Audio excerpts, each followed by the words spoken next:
this over. Nope, that's not it. God dang it. Thomas, where's the play button?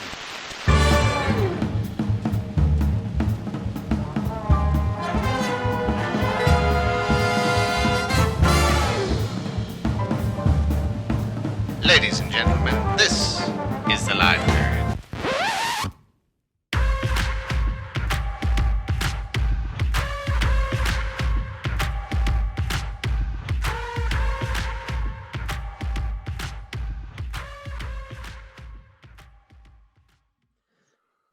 All right, guys, welcome back to the live period. We have our friend Richie Riley on the show today. How we doing?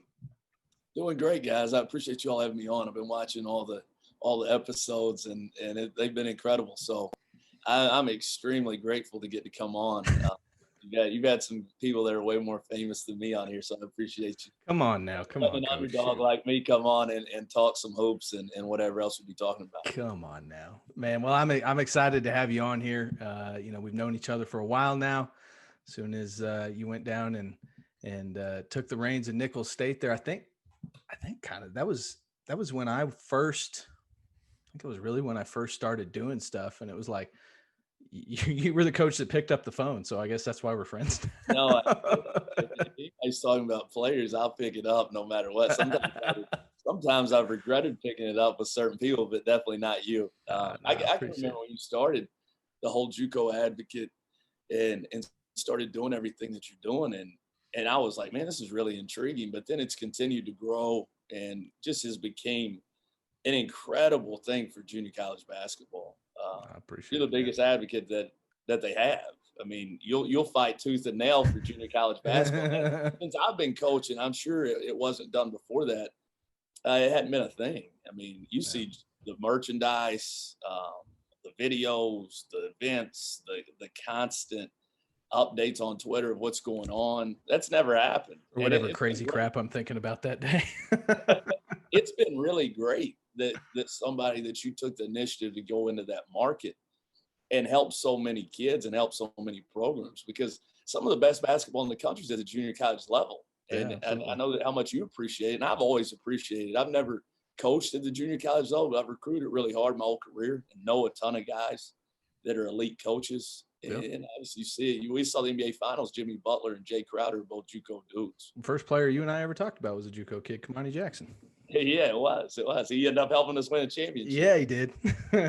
No, I've always had a love for junior college basketball, and I love what you're doing for it. No, I appreciate you, my friend.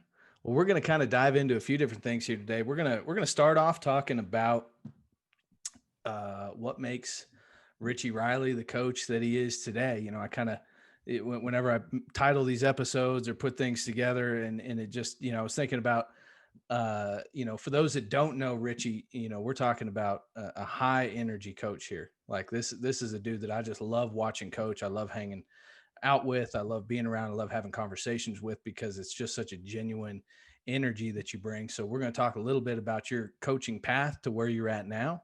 And for all the fans of the show out there, we're going to have some trivia for Thomas and Coach here. And Thomas is locked in and loaded and ready. I think he lost the last one to Perk on somewhat of a technicality, but he's ready. He's ready to go. He's a comeback kid. And then we'll kind of dive a little bit into some current events. We got some stuff to talk about with transfers and everybody getting a year back. And, I hear they're going to add a third basket now. I don't know, 10-point shot. I'm pumped. There's all kinds of stuff. If there's a 10-point shot, we'll find a kid that can make it. 2020's a wild year, man. There's no telling what we might add. Man, you ain't lying. Hey, B, I'm excited that we have a Southern boy on. I'm this Alabama kid hearing that Southern twang with Coach Riley, man. It's a good thing with my family down in Biloxi now, and Gaucher and all that parts of the Gulf. Got a few friends that actually hit me up via text and were like, hey, Coach Riley's a guy, man. We watch him. Like, he's actually in the game sometimes. We think he's so energetic. So it's you're doing some great things down there, Coach, in South Alabama. Coach. I appreciate it. They're living in good country down there, man. Gaucher and Biloxi. It's good country. A JUCO kid I coached that is one of my favorite players ever is from Gaucher, Lafayette Rutledge. Oh, yeah. Lafayette. Played for Thomas down there at at Southwest Mississippi was a huge part of our championship team at Nichols. And Yep. it's I've been in Biloxi a lot, and not in the casinos, but I've been down and I hear they're I wonderful. love it down there. Yeah. Well, and you know me, Thomas, I always got to pander to our guests. So the only thing that was somewhat Richie Riley associated, that I went with the Kentucky Colonels tonight for the Kentucky boy over there. So I'm a Kentucky through and through. We got to take care of our guests, but well, let's just kind of back up. Coach Riley, I don't know how many people actually know this. I got to say, I didn't know this until I started researching. Coach Riley did play Division I basketball. Coach Riley. Call it that. Say what? You call it that. Me playing. Yeah, hey, you scored a point in Division I basketball. I did. I hit a free throw against Tennessee Tech.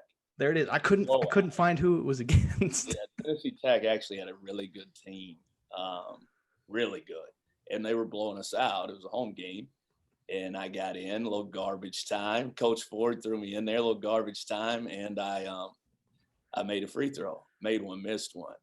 And the funny thing is, I started to log some minutes down the stretch. And I've still got this video. This is a fact. Nobody believes this.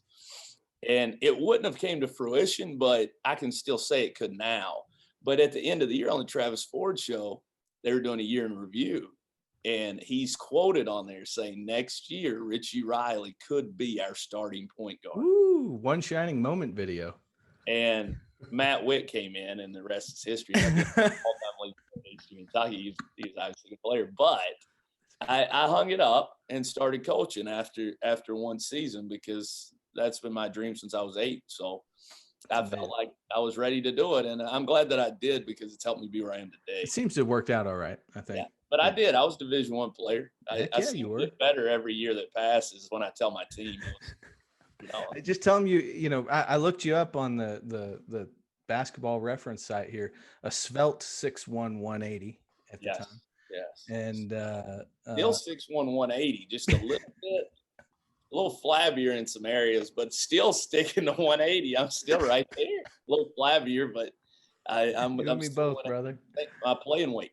You and me both. And a rebounding and assist machine at the guard position per 40 stats. So very, very cerebral. Very cerebral. Very cerebral. On my mind more than Blue my guy. athleticism.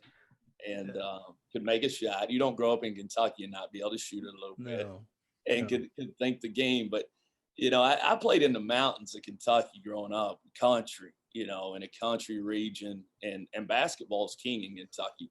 And it was, we played in front of 5,000, 6,000 in regular season high school games. Wow. So I thought I was like a dude, I was out there, I was averaging 20 something. I was an all-state player. I thought I could really hoop. And then I got to the Division I level, and I realized it's a little bit different than the mountains of Kentucky. And things were moving a little faster. And so was it after you got to Eastern Kentucky that you realized coaching was what you wanted to do, or had you thought about it before? I've wanted to coach since I was 8 years old. And it's a funny story. When I was 8 years old, I asked for a dry erase board, a court. And I asked for that for Christmas, and my parents got it for me. And I used to draw up actions and act like I was coaching, my little G.I. Joe men. And I would keep a scorebook. And, with real dudes, like I was really informed. Like I would get the cat's paws. That's the thing in Kentucky. I don't know if you've ever heard of that, but it's like, it has all the college stuff in it. And I would get the blue ribbons and the, whatever that was at the time, the athlons and all those. And I would know everything, every player and recruits and this and that. So I would play all this stuff out in my mind. And I was might really be screwed in this trivia thing, Thomas. If he's really digging in like that, you might be in trouble, buddy. I was really passionate about being a coach, and I knew I loved playing too. And I was a really good high school player for my area, right? And I always knew I wanted to coach. I thought I wanted to be a high school coach because in Kentucky, high school basketball it's the mecca of high school basketball. Not talent, but just a passion for loving high school hoops. Right. And I thought I would be a high school coach in Kentucky, and my dream was to win a state championship.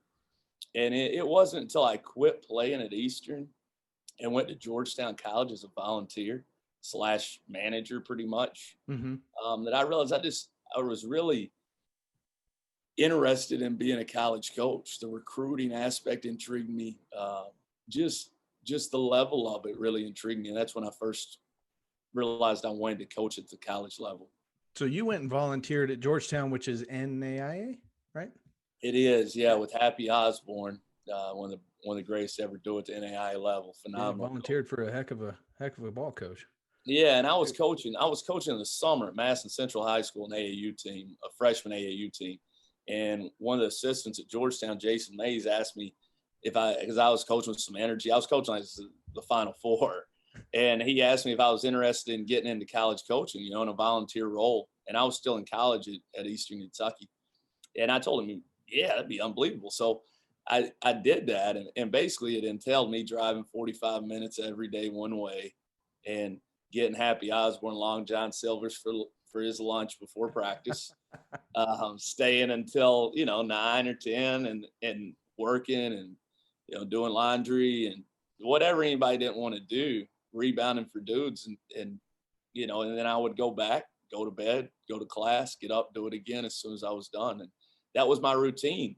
And it was really good for me because at the NAI level, it's something I tell young guys all the time. At the NAI level, there's no restrictions on what volunteer assistants can do. Right. So I would, anytime those guys wanted to go recruit and they would let me tag along and drive them, then I was the first one. I'd be like, yeah, I'll drive wherever. Where are we going? And I would have my polo on. I'd be out there like I was like one of the better recruiters in the country. I had no clue what I was doing. But I was getting to move around and get experience and get to see some things that I wouldn't get to see if I was a manager at Division I level or a graduate assistant at this level. For sure. Coach, it's interesting because so many coaches that I taught to and Brandon taught to, and we've had on here, that go the route that you have, and they've had so much success because they go with a different route, and there's nothing wrong with going Division I and going up that route, but it seems like the guys that go NAIA or JUCO level and just really grind it out and have to do so many things, they really gain so much success and I don't know, just become really good, well-rounded coaches, sooner than later, even though it might be 10 years, but you're 37 and you're kicking butt. You've been a lot of places, but all those steps have made you who you are. I appreciate that. I've been a journeyman. I've been a lot of places, and I'm proud of every place that I've went. And I wouldn't be the coach that I am now without it. Just like you said, it's allowed me to do everything. I mean, I've driven 15 passenger vans. I've washed clothes. I've swept floors. I've done pretty much everything, and it also gives you an appreciation for opportunities. Any opportunity I've ever gotten, I've given every ounce of energy I have to it. And kind of operated with a chip on my shoulder because I've had to come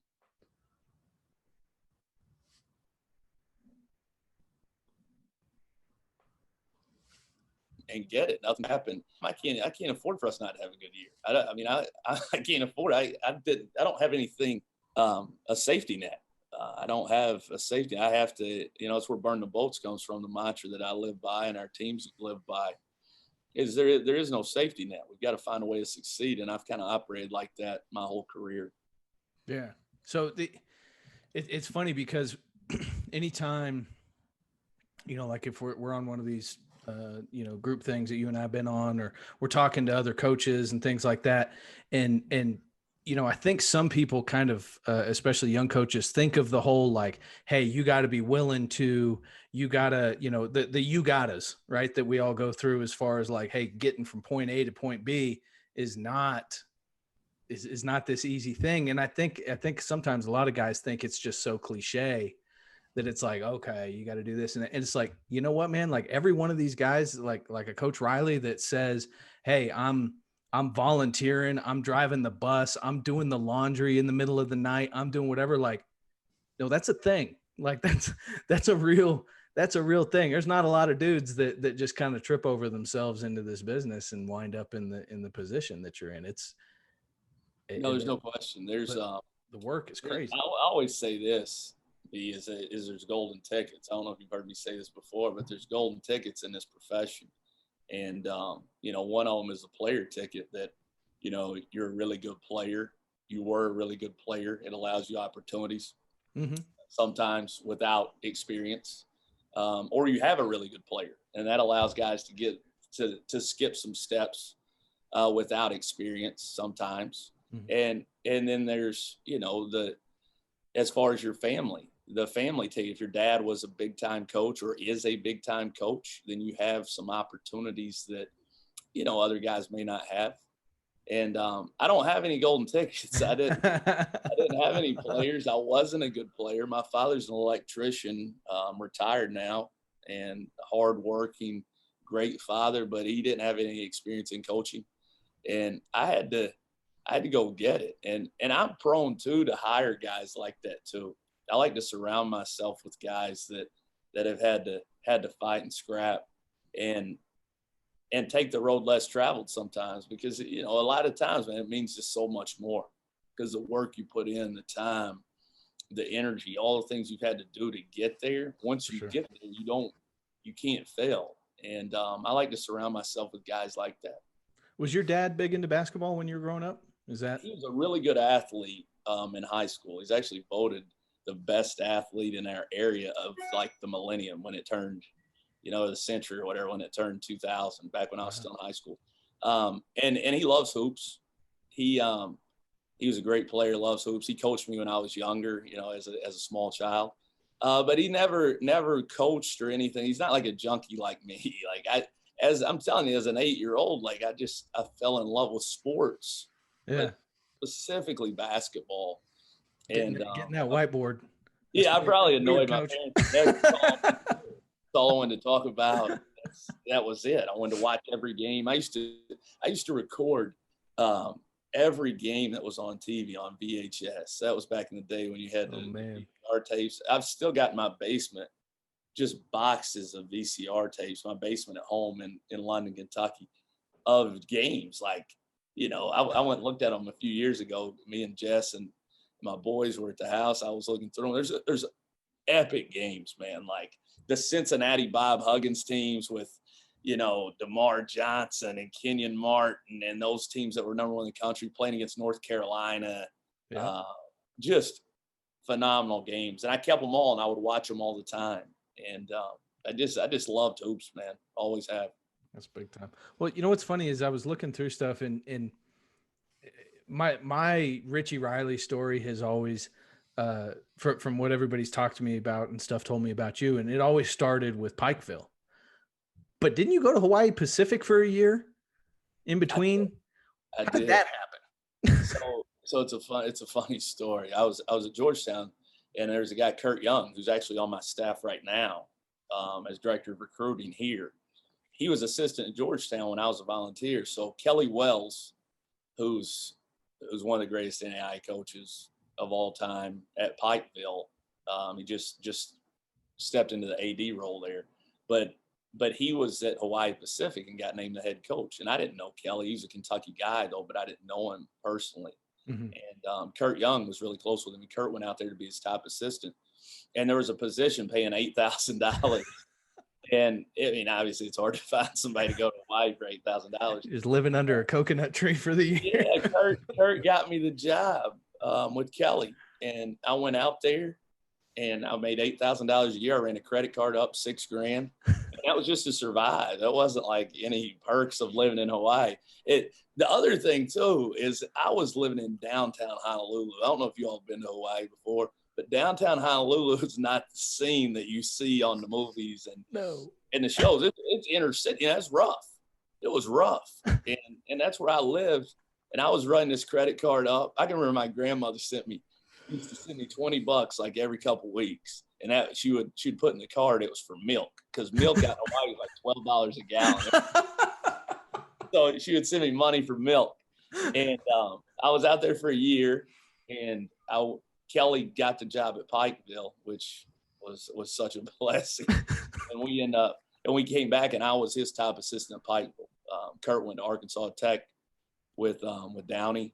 That was Downey's first time there, and he went out there. And now Kurt's back with me. He's been a high school coach. He was assistant at Northern Kentucky at one time, and he's a director of recruiting for us here. So I owe him a lot for getting me my first opportunity and hooking me up with Kelly, because it ultimately led to those years at Pikeville. Yeah. Where we were able to build that program there to what it became.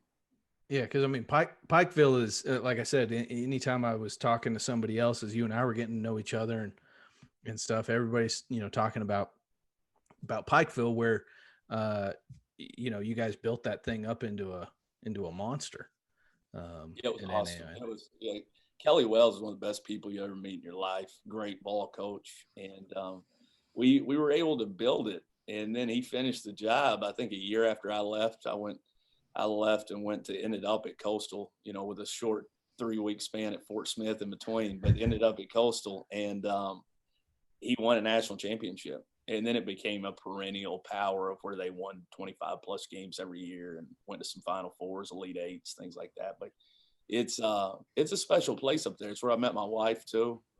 Pikeville was really good to me, and it kind of jump started this whole thing.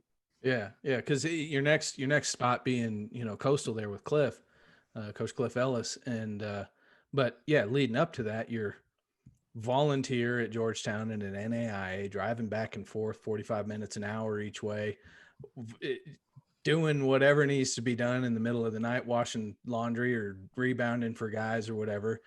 It's so funny that some of these guys, the comfort level of these jobs, and it's like, hey, you know where I'm going to go? Hawaii Pacific. You know what they're going to pay me? Less than nothing compared to what it costs to live in Hawaii. Not enough for my rent. That's what it is.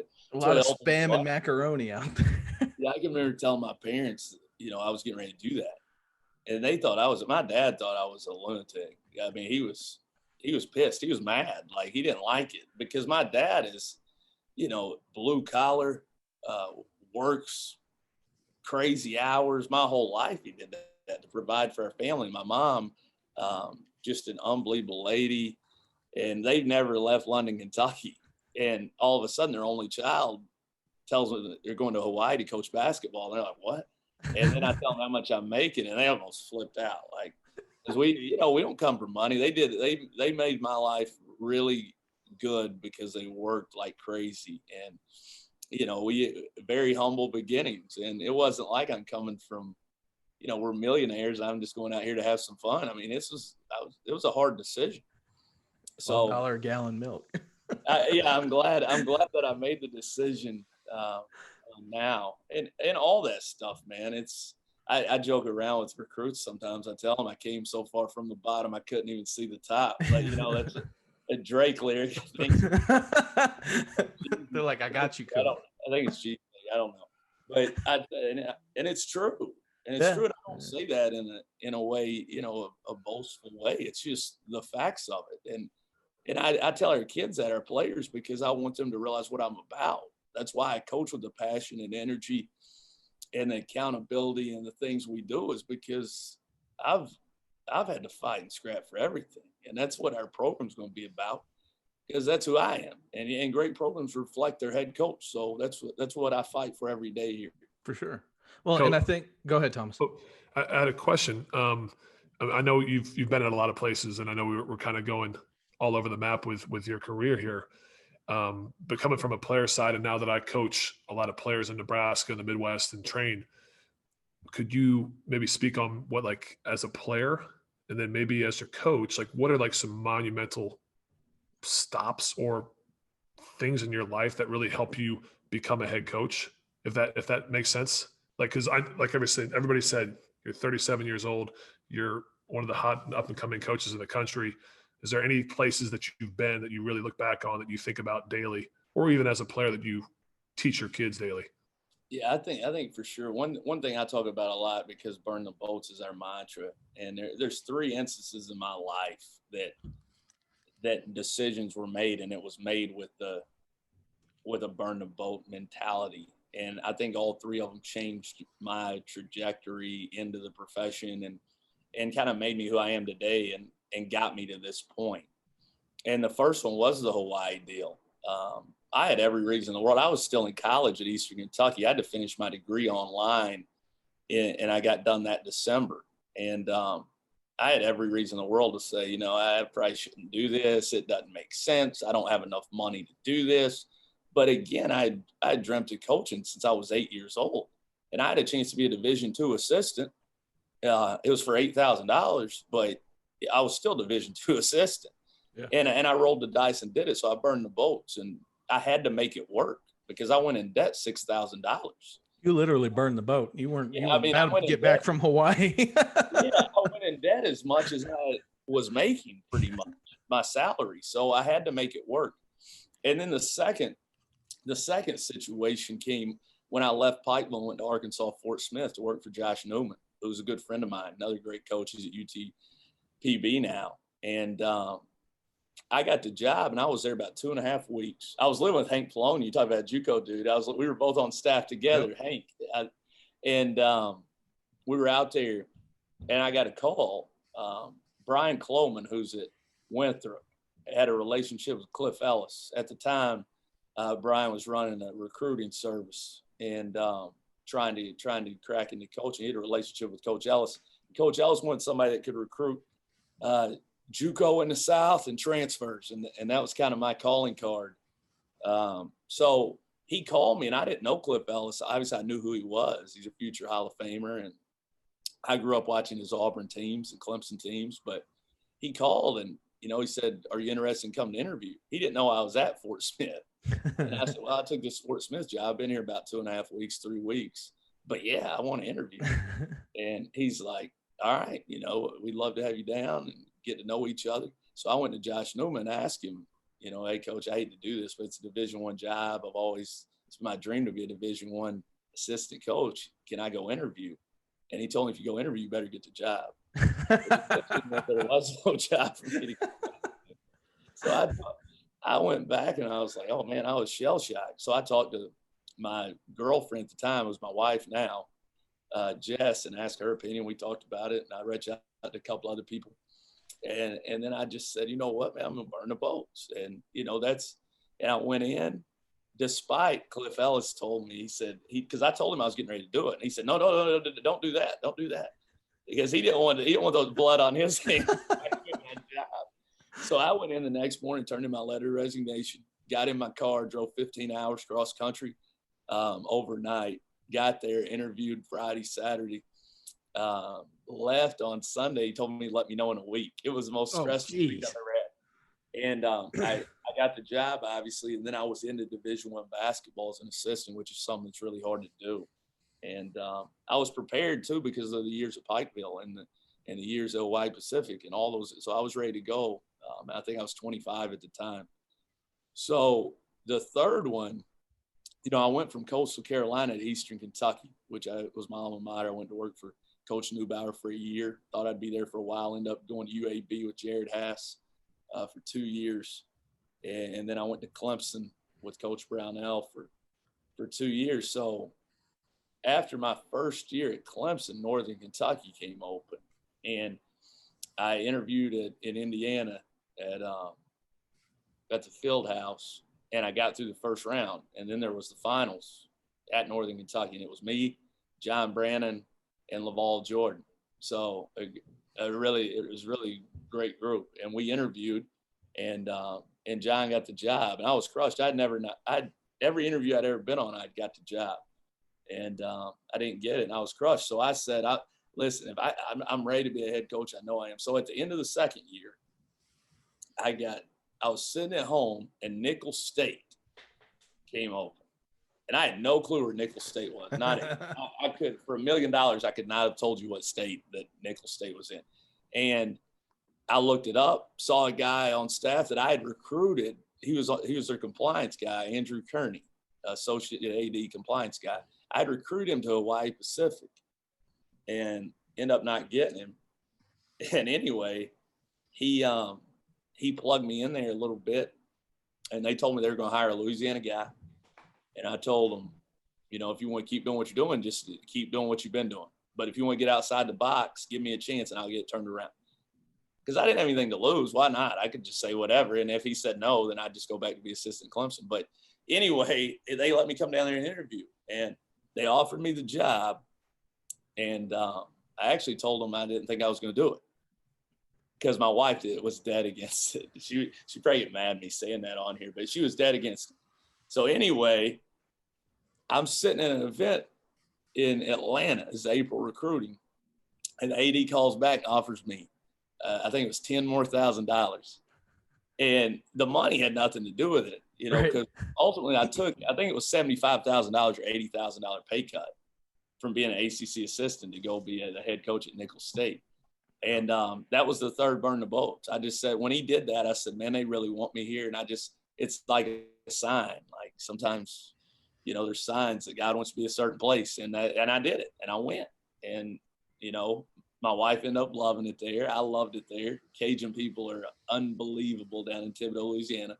And we won a championship, but I just burned the boats. I left the ACC, left being comfortable. It's something I talk about all the time with people. You can't live life comfortable. You just can't. I said to my team today, I said, we got too many guys right now that prefer to, they want to be comfortable instead of doing what it takes to win. And you can't, if you're going to win, you're not going to be comfortable very often. You see that a lot with especially high major assistants that are looking for that first job. And I bring you up a lot when talking to different guys about jobs and stuff. And like, that's a leap to take the pay cut, to take over a program that hasn't been very good, to do the things that you did. And it's funny. I remember talking to you when you first got that job, and somehow we started talking about recruiting budget, to go around and do stuff. And I feel like there was a kid out of Wyoming or something that we were talking about. And I said, what's the recruiting budget like? And you said something along the lines of, it depends on how the bake sale that week goes. and I was like, listen to this. Our recruiting budget was $1,000. That's a factual number, the lowest in the country at the Division I level. $1,000. I kid you not. I fundraised. I used to joke I was full-time fundraiser, part-time coach when I was there. And it's not because the administration there is incredible. The town is incredible. And I was lucky enough to get connected with some people there that could help us, that really cared about the institution and believed in what we were doing.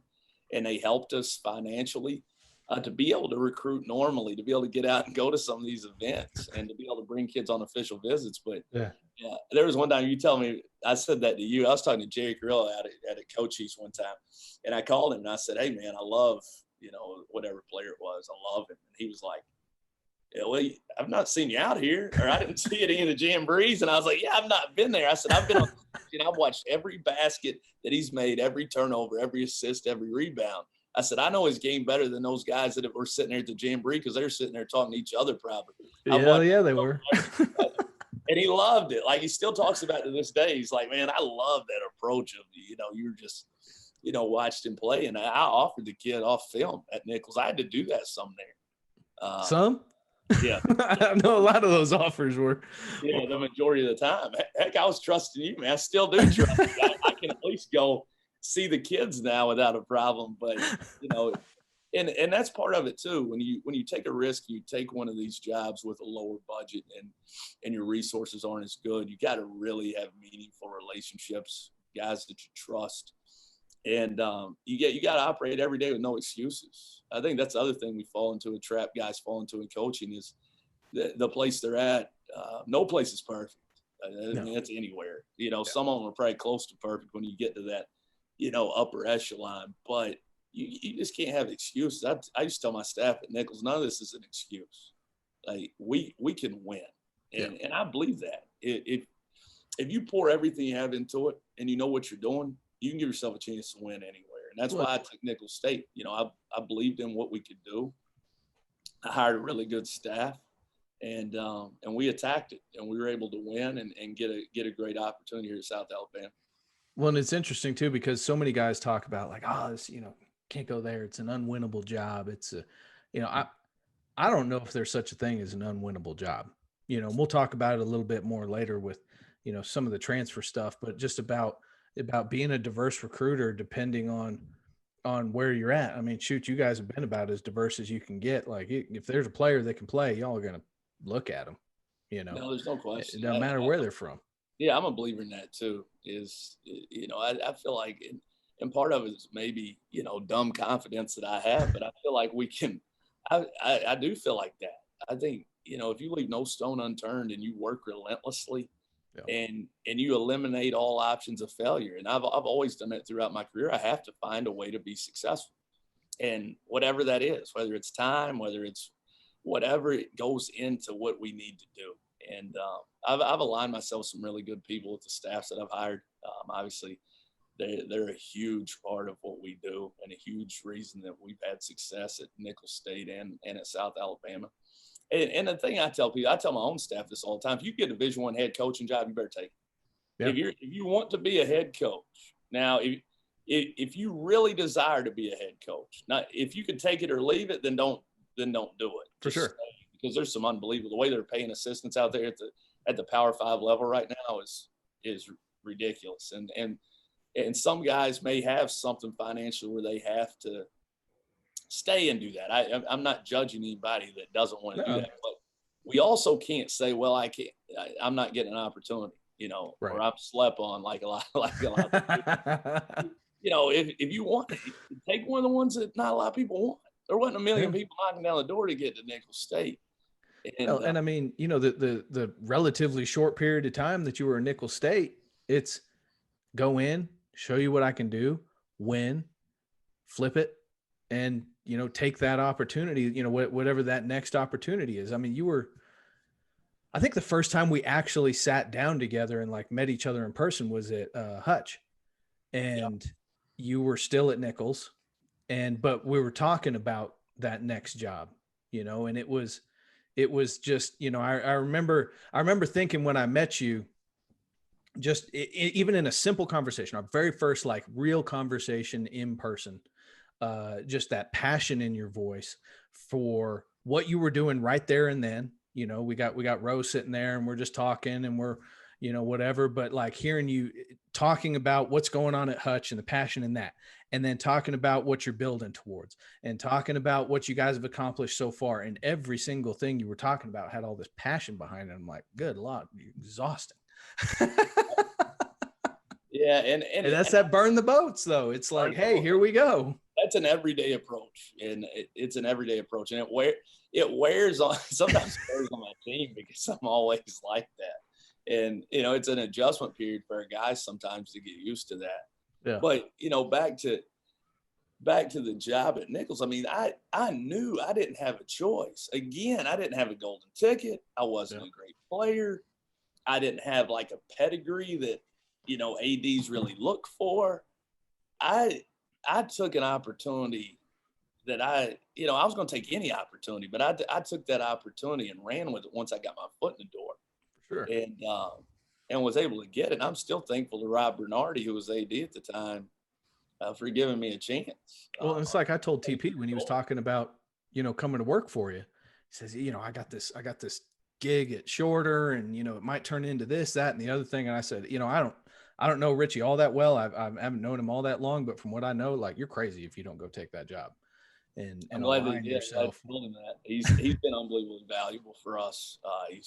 He's really, really good. He's underrated. Well, it's aligning yourself with somebody that gets it, that wants it, that, takes care of their guys, that, I already knew by that point you take care of your kids and all that stuff because I knew the different players and stuff. And so it's, for young coaches that are out there listening to this thing, and there's so much to be said about aligning yourself with the right person. That was a conversation that TP and I had is, hey, who are you going to hitch your wagon to, with this thing? Where like you were working with Happy and you were working there at Pikeville with the right guys and all that sort of thing. And that's a huge part of this deal. We're not talking, it's not a golden ticket, but it sure helps when you got a good dude that you work for and, a guy that gets it like you do. So that was, and it does. And I take it very serious too. Just like the kids that I coach, those guys are family for life.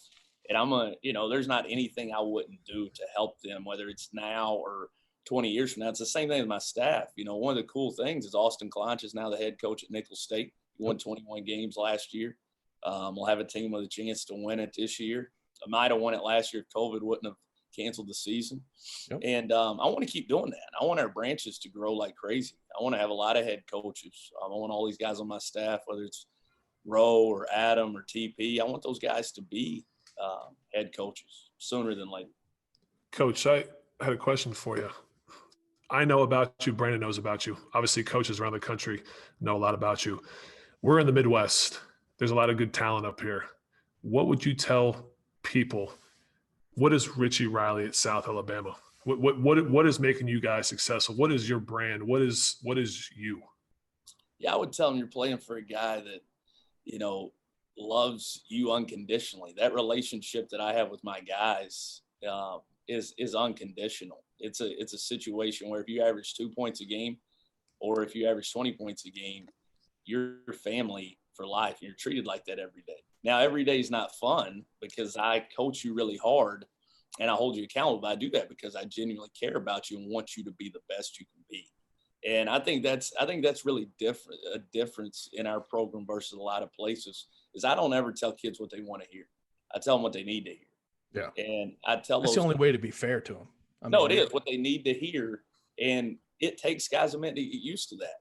But our guys grow so much when they're here with the culture that we have.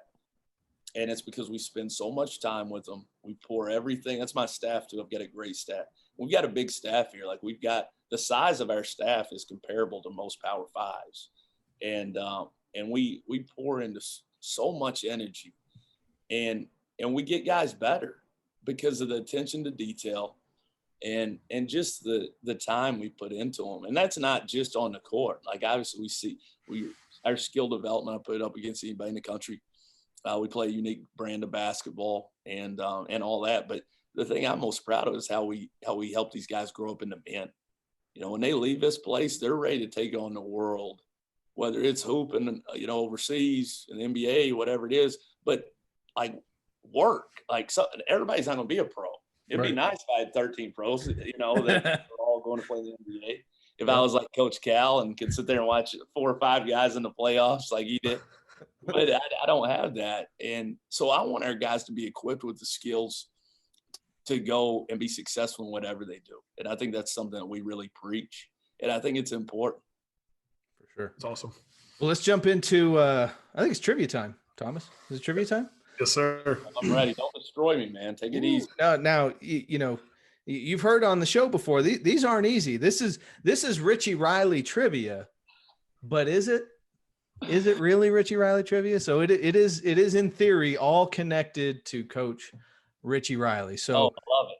Yeah, we're gonna dive in here, and this is you versus Thomas, because I tell you what, when I used to participate in this, I think I was 0-for, and so I think I won one, and that was the last one, and I just kind of hung it up at that point, and wanted to finish on top. So basically, this is you both get to answer. These are some toughies. These are some tough ones. So we're just gonna kick it off here, and I'll keep score and hope I don't screw this up. All right, what are we doing? We alternating turns, or is like you're gonna go first. You're gonna go first, and then the next question he'll go first. All right, and you both get to answer though. Okay. So here we go, guys. Coach Riley's first Division I job came at Coastal Carolina, where he served as an assistant from 2009 to 2011.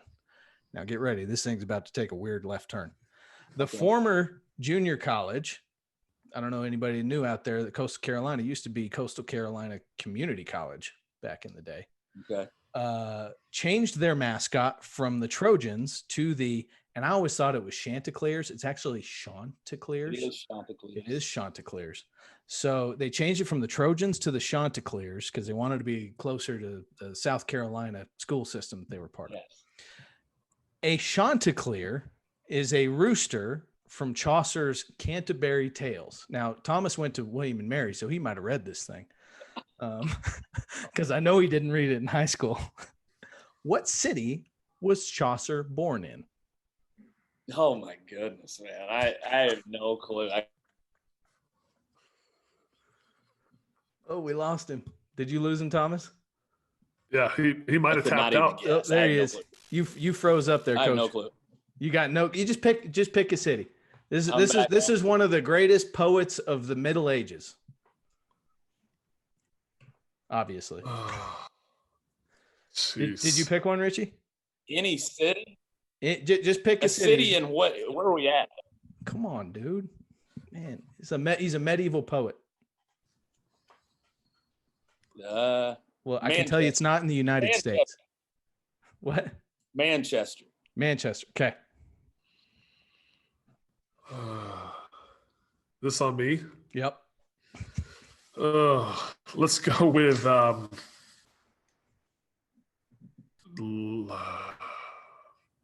let's go with Liverpool.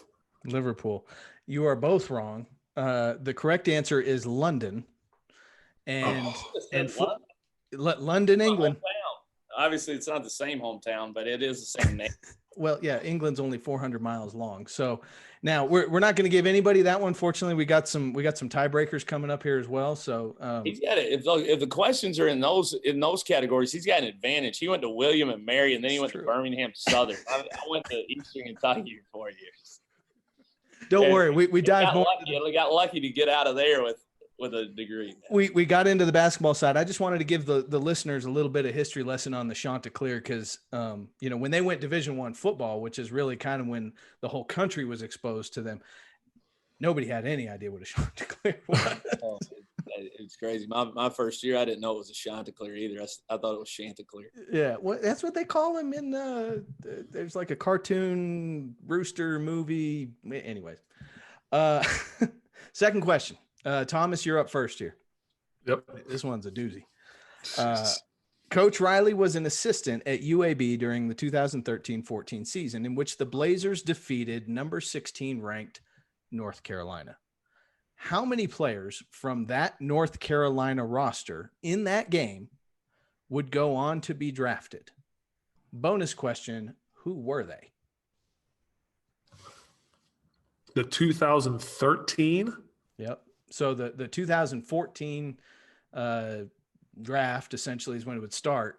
And anybody that was on that roster that would end up being drafted at some point. Oh, jeez. How many and who were they? How many and who were they? Was that the – oh, my gosh. I'm going to say two, and was it Page and McAdoo? Is that your final answer? That's my final answer. Okay. What we got, Coach? I'm going with 4. Page, McAdoo, Bryce Johnson, and Kenny Meeks. So Coach Riley is going to win this question by this much. The correct answer is 3. And those 3 players were Marcus Page, Bryce Johnson, and you guys probably never would have guessed J.P. Takoto. J.P. Takoto was on that team. Yeah, man. Like 58th, maybe, like right at the end. The real double down throwback at you question is, oh boy, how many junior college players, Goebel, was in the starting lineup for that UAB team?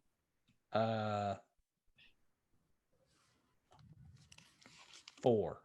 4 is correct. You're right. It was 4.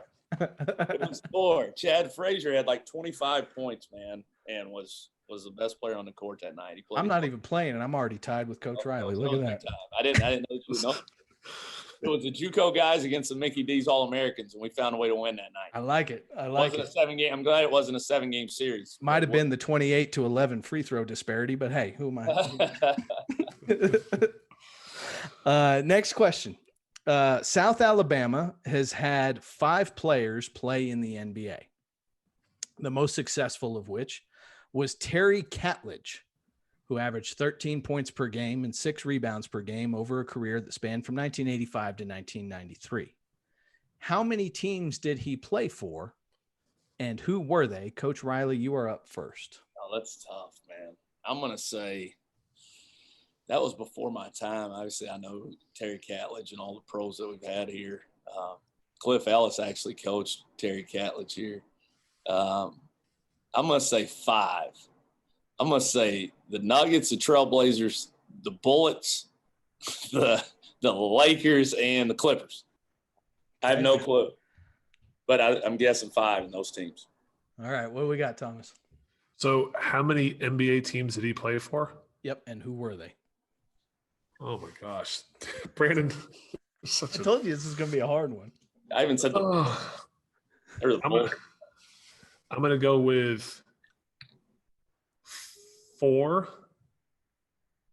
There's no way he played that long. 4 teams. Let's go with the Bullets, the Magic, the Celtics, and I don't know, the Warriors. Thomas will win this question by being the closest. Played for 3 teams, the 76ers, the Bullets, and the Magic. Thomas got the Bullets. I knew the Bullets. I was comfortable with the Bullets. So we got a tie here. Fortunately, being the preparer that I am, we have a bonus question. All right, here we go. Now, I don't know if any of you guys are going to get this, so we're going to just kind of go with whoever is geographically closer, I suppose. Terry was actually a JUCO player before attending South Alabama. What junior college did he go to? I may know. Who's coach first or me? Let's go. Coach, you ready? He looks like he's thinking. You're up, Thomas. What junior college did he go to? Yeah. I should know this. Oh, I got to believe it's somewhere in either Alabama or Mississippi. Scuba. I don't even know if that even was in the round. So where do you say? East Mississippi? Yeah. Scuba. Gosh, I feel like I should know this. Like Coach Hell's probably told a story about recruiting Terry Catledge or something sometime or another. And I don't know it. I'm going to go with San Jack. Say went all the way to Texas, from out over here all the way to Texas. Thomas is our winner by geographical proximity. He played at Itawamba in Mississippi. Mississippi. I thought it was right. He was right. I thought it could be Mississippi, Alabama. Then I was like, man, like maybe somebody came over here and got him. Thomas, the comeback kid, wins the Richie Riley trivia challenge. Cue the music, ladies and gentlemen. I thought Ronnie Arrow went and got him to go to San Jack. That was right for that probably. He did not. So there we go. There's the Richie Riley trivia challenge. And Thomas, good job with the comebacker. Hey, I'm just looking forward to me and Coach Riley and Brandon meeting up in Biloxi or somewhere South Alabama and get some good Southern food. I miss it, man. We got to make that happen. He can. You guys brought me on your show and gave me an L, man. We didn't even practice today, and now I'm taking an L tonight. I got to go home. Just hey, quit. Kendrick Perkins answered himself as being drafted by the Celtics during his trivia challenge, and he actually wasn't drafted by the Celtics. So you're doing all right. He slammed his head right down on the desk as soon as he said it. He said, "Why did I say that stupid shit?"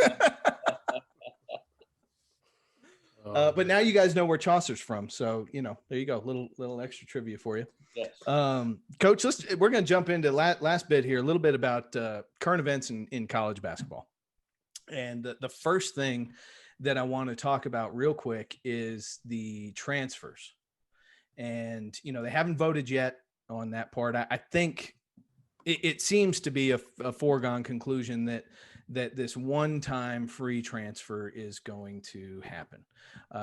From the time I've known you with Kamani Jackson transferring from Colorado State to Nichols to now, I know transfers have been an important part of the success you've had. Maybe speak a little bit about kind of your thoughts on the transfer situation as it is now, and this whole waiver thing and all that to really kind of where we're headed with. It's going to be this free transfer, and that creates a whole different, I guess, strategy. It does for sure. And yeah, since I've been a head coach, I'm entering year 5 of being a head coach, 2 years at Nichols, and this will be starting year 3 here. We've signed 23 transfers. That rivals almost anybody. Me and Muss probably are up there right at the top. And but we have a good mix of JUCO guys and high school kids too. But it's obviously an area that we target and we hit very hard, and we've had a lot of success with it. So I feel like I'm pretty in the know most of the time with the transfer process and what's going on. And I'm a supporter, believe it or not, of this. And it's not because we recruit the market really hard. It's, each kid's journey is different, and each kid earns the opportunity. Despite what some people think, they earn the opportunity to have the scholarships and the situation that they're in. And I get it. They make a decision to go to these places, right? But there's a lot of variables that change. Again, believe it or not, kids usually sign to go to institutions based on the coach. That's usually what happens. Coaches sometimes leave. That's a variable that's not talked about enough. Coaches leave. And then sometimes when you're making a decision and you're a 17-year-old kid or anytime 18 to 22-year-old kid, you don't make the best decision sometimes. So I love the fact that they're getting that one-time opportunity to not be penalized and to be able to go and make a second decision now that they've grown a little bit and seen some things to try to finish their career, something they've worked for in a way where they're going to be happy, in a way that can best benefit their future. Now, is there going to be problems with it? Is there going to be more of them? There certainly will. That's going to be part of it. It's going to be a different animal than what we're used to. But I'm in this thing for the kids. I think anytime you're not and you're in this profession, you're in it for the wrong reasons. And I always tell our guys at the end of the year meetings, I want what's best for you. I'm not going to send a kid out of here and take a scholarship because he hadn't been as good a player as I wanted him to be. And I'm not going to hold a kid up because he's not happy here or he wants to go somewhere else and play more. I want everybody to, you get a chance to write your own story, go ahead. And I've always been a big proponent of that with guys that I've coached. So I actually like the new rule. I think it's going to be a little bit tricky, and you got to learn to navigate your roster, and you got to dive into it and understand it. But I do think it's going to be good for student athletes, which is the most important thing. Well, and I think at the end of the day too, I mean, for somebody that recruits as many transfers as you do, you're just as susceptible to losing a transfer as anybody else. And especially at the level that you're at too, that mid-major level is, you're getting it from both sides. It is. And I think you got to do a good job of navigating that. I've got asked that a lot on this topic when I've been, on different things. And the thing is, it all comes back to you if you do your homework and you do your job. You may have a freshman that's elite. Yeah, he comes in, he's freshman of the year and averages 20 a game. And you lose him to a Power 5 school, and he goes somewhere and he realizes, that might have been his dream school his whole life. And they didn't take that chance on him out of high school, but now he goes and does that. Then maybe you get somebody from that league that averaged 7 or 8, and they've got 2 years left to play and they want to have a bigger role. So they come to the mid-major level where they can have a bigger role and their production can go up. You just got to be really strategic how you build your roster. And I think we've always done that. I think we've been very strategic and tried to get the right pieces and put it together the right way to try to lead to winning. So I think it'll be adjustment for some people, but if you're really into the market of transfers, I think you'll have a pretty good pulse of what you need to do and how to navigate through it. Well, and I think the other thing that coaches just have to be really prepared for is whatever happens, be ready to be dynamic with your own recruiting and be able to, pull a rabbit out, I guess, if you got to. I mean, it's, a lot of times when you and I are talking about players, it's not even necessarily for something that's an immediate need right there. It's just kind of learning the landscape and what's available out there and what, may happen or may not happen and all those kinds of things. And definitely like being prepared further ahead of time is something I think a lot of guys are going to just have to like really work on and get better at that. If something happens, it's not just catastrophic disaster, right? Because at this point, it's going to be taken out of their hands as far as whether they want to sign off and approve it or not. It's done. Yeah, I've always, as a head coach, and I was like this as an assistant too, I always had worst case scenario in my mind, what could happen. And then you're prepared for the worst, and you've got a contingency plan based on if this happens, then I'm ready to go to A, B, C, whatever it's going to be. Right. And I think that's you got to look at it that way now every year, because there could be so much shakeup on your roster that you have to have worst case scenario and be prepared for that so that you're not caught off guard, like you were saying. Right. Well, and then the next thing I guess that'll be the hot topic is this everybody getting a year back, and with COVID and all of that stuff, and then if all these things kind of come together, you're going to have everybody getting a year back plus the free transfer. Poor Nathan at Verbal Commits, his fingers are going to be on fire by the time this thing's done. and adjusting everybody's classes. And yeah, we're gonna have to get him a buddy to just sit there and bang out tweets with him. But you know, I think at the end of the day, it's got to happen, right? I mean, it's just, we got no flipping idea what's going to go on. I mean, everybody's trying to operate practice as best they can with 3 players or 5 players or masks or no masks, and you know, just the experience of everything, and you know, everybody getting this year back. I think what's going to be interesting is if everybody gets their year back there for Division I, how they address and adjust for that junior college space, where it's, you know, do all those guys also get a year back, and then getting the NCAA to agree that they also don't count that JUCO year as a year of eligibility. And then the final thing being, if you got a bunch of 3-year JUCO kids, you can't be requiring 72 hours of transferable credits. There's no way. I mean, there's so few schools that can actually pull that off from 72 JUCO credits. You know, if they were a D1 guy, it's a little different, but you know. No, you're right. This rule is a game changer, more so for the junior college kids and the high school kids in the class of 21. And if there's not something adjusted, I agree with you. I saw that with the junior college tweet you sent out. You're talking about it the other day, and I don't know what they'll do. I don't know how they can maneuver it with the NCAA and the rules and this and that. But I'm number one. I'm in favor of the rule. I think that we should give these guys essentially a free year from an eligibility standpoint, because we don't know how it's going to unfold. It's just going to be weird anyway. Yeah. Even if we play, it's not going to be your normal. No. And football's doing it, and you know, the fall sports are doing it. So I think it's a no-brainer. Now, how do we adjust?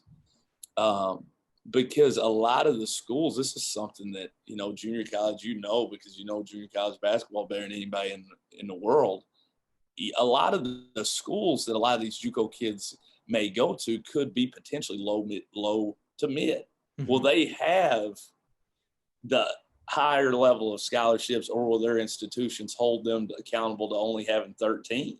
Yeah. You know, and if that that's going to be the trick. Yeah, if that happens, at some of these places, it's going to limit opportunities. Yeah. And, you know, I was telling some of these high school coaches that I know, and, you know, they're talking about recruiting. Same thing with some of the JUCO guys that I know. If you got a kid right now that's a good player and he feels comfortable with the school, then don't be afraid to pull the trigger, man. Like, because you don't know what's going to happen. Late's going to be weird, man. It's going to be really weird. If they don't make an adjustment like you're talking about, it's going to be really weird. They do. If they say, all right, South Alabama, you've got, let's say you had 2 seniors, and you know and you got 2 that are definitely going to come back, and the NCAA comes out and says, all right, well, that means we're going to let South Alabama carry 15 scholarships instead of 13 scholarships. That doesn't mean the administration at any of these schools is going to agree to that. That's 2 more scholarships worth of money coming out of a COVID situation where guys are trying to find money in the first place. You know, there'll be some schools that say, yeah, fine, whatever. There'll be other schools that say, like, we just can't afford it. You know, there'll be a lot of them that say that. You know, obviously we're fortunate here. We've got a great administration, great athletic director, Joel Erdman. And I think our dudes are going to be fine. We'll be able to do all that. But there's a lot, you know, when you've coached all over the country, like I have different budgets, this and that, there's a lot that aren't going to be able to do it. Yeah. And how that plays out, I don't know. And that's something that's going to have to be addressed. And, you know, because I am with it. I think, you know, like you're saying, we don't know how it's going to play out. And guys should be able to – and I think it also helps guys to maybe not want to opt out. You know, I think that's the thought process with it a little bit is, you know, you're basically getting a free year. Yeah. So you can play. And I saw one today. I've seen a couple here and there, but not many. And it hasn't become a contention point yet like it was in football. No, for sure. I think the comfort level with the kids goes up a lot, knowing that this year doesn't count if you only get to play 15 games or something. So I like the rule. I just think I'm really, you know, I'm interested to see how it plays out with the class of 2021, especially when you add the other part of the transfers being immediately eligible, thrown in this whole mix. It's like, it's a lot. Well, those are the tough conversations you're going to have with, like, you got, let's say 3 or 4 seniors on your team. When do you have that conversation? Hey, Johnny, are you going to be here next year? Coach, I'll let you know in 6 months. Well, we got to sign somebody if you're not going to be here. Well, I don't really need to tell you. Give me 6 months. Like, how do you have those conversations? I mean, they shouldn't be that hard, but at the same time, guys don't have to tell you immediately. I think coaches are about to find out, and kids are about to find out just how strong those relationships are. We were talking about where you're in tune with what your kids are thinking or doing or what's going on in their life all the time, because you and I both know there are plenty of head coaches that have no idea what's going on in those kids' lives or what they're thinking about until they actually go sit in that chair. So there's no question. And, and I encourage our guys to be honest with me all the time. I tell them all, you're not going to hurt my feelings, man. Like, we're in this thing together. Yeah. The best thing, and the same thing in recruiting, I tell kids all the time, the second best thing you can tell me is no. Obviously the first best thing you can tell me is yes, you're coming. But, if you tell me no, I can move on and get somebody that can really help us instead of wasting a lot of time. But with our kids, once this rule goes through, I'll have some talks with them. And I think it all depends. It gives us a quick look into being somewhere like Kentucky where there's a lot of one and dones. They're doing this every year trying to figure out who's going to be a lottery pick, who's not. And it's going to be different. You got to be really strategic in your approach. And I think as a staff, we are that. So I think we'll be just fine. 100%. It's definitely going to take some work and some thought and trying to be ahead of the curve as much as you can be. Absolutely. Off into the wilderness we go, man. We'll see what happens. Yes. My friend, I appreciate you coming on tonight and taking time out of your day to be with us. And I'm looking forward to getting down to seeing y'all as soon as we can. I'm going to hold you to that, man. Both you guys, I'm going to hold you to it. I know you got family time here. I'm going to hold you guys to that. We would love to have you. We'll roll out the red carpet. Best seafood you've ever had.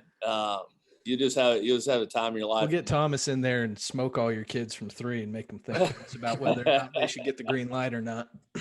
I love it. I appreciate you guys having me on again, and it means a lot that you guys would allow me to come on here and talk some with you about hoops and all the other fun stuff we've talked about. Yeah, you bet, Coach. Appreciate y'all you. Take care, and we'll see you soon, all right? Thanks, guys. Be good.